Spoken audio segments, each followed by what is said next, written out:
आप लोग का क्या नाम है? सर अंशिका श्रीवास्तव। कौन सा कोर्स है? Sir MEd. एमएड। आज क्या हुआ है? सर हम लोग सेकंड सेमेस्टर की छात्राएं हैं और आज हम लोग का प्रैक्टिकल हुआ है एमएड का। किस चीज का प्रैक्टिकल था? सर साइकोलॉजी का था और एजुकेशनल टूर के ऊपर था। अच्छा, एमएड में साइकोलॉजी का प्रैक्टिकल होता है? जी सर। और ये बीएड में भी होता है? यस सर, 2 टेस्ट होते हैं। इसकी तैयारी कैसे करते हैं छात्र? क्या करना चाहिए छात्रों को अगर साइको का प्रैक्टिकल देना हो तो क्या करना चाहिए? टीचर्स कराते हैं बेसिकली सारे टेस्ट और एक्सपेरिमेंट। अच्छा। और फिर जो भी उन्होंने फाइल लिखी है उसको अच्छी तरह से पढ़ना चाहिए और खुद से फाइल लिखना चाहिए, खुद से प्रैक्टिकल करके देखना चाहिए, तभी वो आंसर कर पाएंगे। अभी जो वाइवा हुआ, अगर एक नया छात्र है और वो साइको प्रैक्टिकल सीखना चाहता है तो उसको क्या क्या करना पड़ता है? सर बेसिकली इसमें कुछ स्टैंडर्ड टेस्ट होते हैं, वो टूल होते हैं, वो आप पहली चीज तो आपको खरीदने होते हैं और फिर उन टूल के बेसिस पे आपको वो टूल अपने जितने भी जिन पे आप टेस्ट करेंगे उनको देंगे और फिर वो टेस्ट उसमें आंसर भर के देंगे, फिर आप उस पर टेस्ट कर सकते हैं। तो आपको पहले टूल खरीदना पड़ेगा, सबसे पहले तो उसकी नॉलेज होनी चाहिए। और दोस्तों से भी बातचीत करके एक बार अगर समझ में नहीं आ रहा तो दोस्तों से क्यों कराया जाता है? इसका फायदा क्या होता है? सर इसमें अलग अलग फायदे हैं, जैसे बहुत सारे सब्जेक्ट हम जो पढ़ते हैं तो उसी का एक्चुअली पार्ट है। जैसे साइकोलॉजी पढ़ते हैं हम लोग, फिलॉसफी पढ़ते हैं, सेमेंटिक डिफरेंशियल है, ये सब है, तो वो इस सब का पार्ट है कि ताकि हमें प्रैक्टिकली पता चले कि उस थ्योरी का क्या यूज हो रहा है और हमें पता चले कि अगर जैसे सपोज सोशियोमेट्री हम पढ़ रहे हैं, सोशियोमेट्री में ग्रुप में किसी का क्या है परफॉर्मेंस है, ये सब बताया जाता है। कितना समय लगता है साइको प्रैक्टिकल? सर डिपेंड होते हैं, अलग अलग प्रैक्टिकल होते हैं। जैसे एग्जाम था आज, इंटेलिजेंस का था वो 45 मिनट्स है, HSPQ का है वो 1 घंटे तक है। ये क्लास वाली बात हो रही है जो क्लास में टाइम लगता है, क्लास की टाइम। बट अभी जो वाइवा जो एग्जाम का था उसमें 45 मिनट। हम लोग 9 o'clock आए थे, लेकिन अभी मतलब 2-3 घंटे लगे क्योंकि अरे आप लोग भी बोलते जाओ, सुनो इधर आइए। कितने नंबर का था? 70 नंबर का। Okay, thank you sir. आप लोग का प्रैक्टिकल हुआ है एमएड का? Yes sir. कौन सा प्रैक्टिकल था? तो साइकोलॉजी का प्रैक्टिकल था और एक्सपेरिमेंट था। प्रैक्टिकल कैसे होता है? अगर कोई नया बच्चा है इसको सीखना चाहे कि साइको प्रैक्टिकल उसको देना है, बहुत लोगों को समस्या होती है ना कि यार साइको प्रैक्टिकल है, कैसे तैयार करें, क्या क्या होता है, इसमें क्या क्या करना पड़ता है? सेमेट्रिक डिफरेंस था सर। नया तरीका की कोई जरूरत ही नहीं है क्योंकि ये हम लोग को पहले से मैम प्रैक्टिकल के बारे में बता देती हैं। उसके लिए हम लोग फाइल भी पहले तैयार कर लेते तो हमें नॉलेज हो जाती है। क्लास में एक बार पहले हाँ, क्लास में हो जाता है। तो जब हम लोग को मिलता है तो हम लोग को पता रहता है कि हाँ क्या प्रोसीजर है, क्या स्टेप बाय स्टेप है। नया बच्चा है, नया छात्रा है तो वो कैसे सीखेगा कि मुझे साइको का प्रैक्टिकल बनाना है? पहली बात तो ये किसी पर्सनल का नहीं होता, किसी दूसरे की जरूरत पड़ती है। अच्छा। किसी दूसरे के बौद्धिक परीक्षण करते हैं, उसमें नंबर ऑफ 100 क्वेश्चन होते हैं, उस क्वेश्चन को हाँ और ना में जवाब देना होता है। अच्छा। मान लीजिए कि आप किसी भी सिचुएशन में कैसे आप उसको हैंडल करते हैं, आप दुखी हो जाते हैं जल्दी से, कोई आपके सामने कोई कठिन समस्या आती है तो उसमें हाँ या ना में जैसे आपको जवाब देना है। अच्छा। तो वैसे ही उस दूसरे बच्चे से पूछना होता है और उसके बाद उसके 100 क्वेश्चन का वो जैसे जवाब देता है फिर हमारे पास एक आंसर शीट आती है।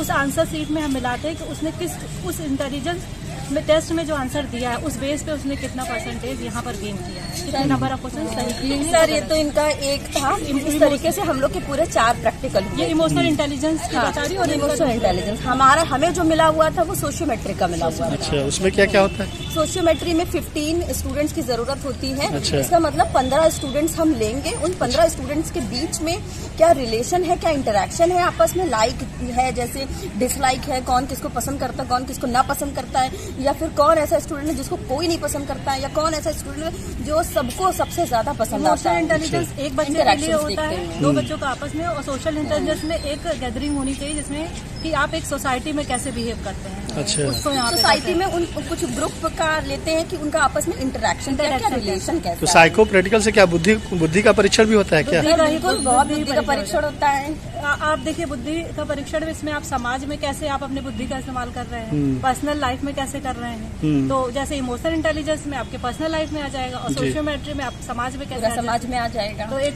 ये 2 प्रकार का हुआ और आपने बोला 4 प्रकार का।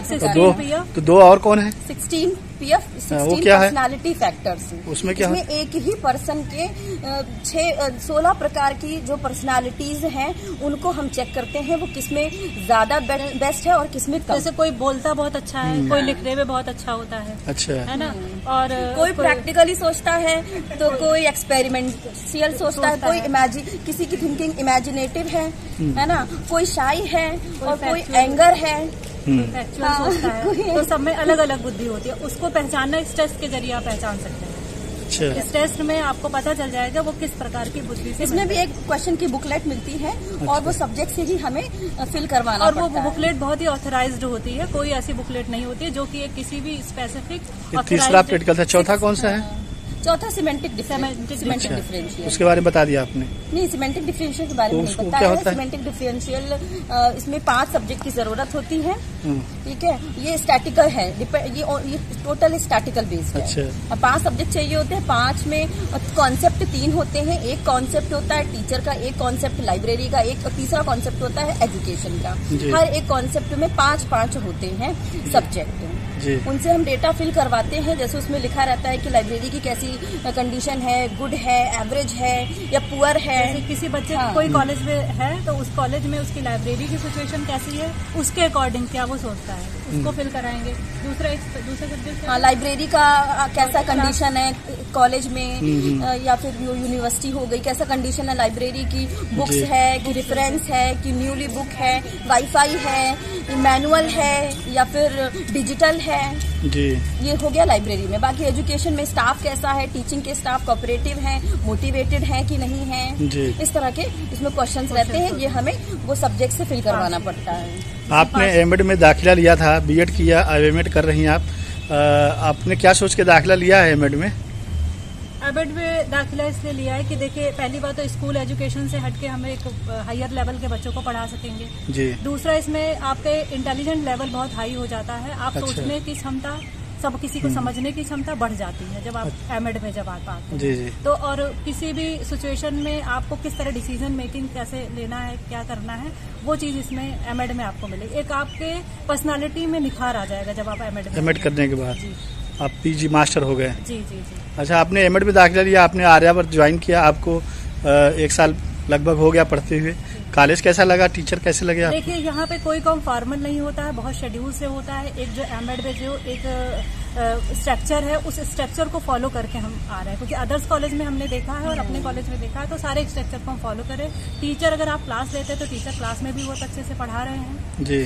और उसके बाद इसमें आने से आपकी नॉलेज इन्हांस हो जाएगी, जो दूसरे कॉलेज से ज्यादा बेटर, क्योंकि क्लासेस भी चलती हैं और रेगुलर क्लासेस चलती हैं। तो आर्यावर्त इंस्टीट्यूट आप लोगों के लिए बेस्ट है? यस सर, बिल्कुल बेस्ट है। ओके, और बच्चों के लिए सजेस्ट करेंगे आप? बिल्कुल सजेस्ट करेंगे sir. Okay, thank you. Thank you sir. BEd और एमएड के छात्रों के लिए उपयोगी है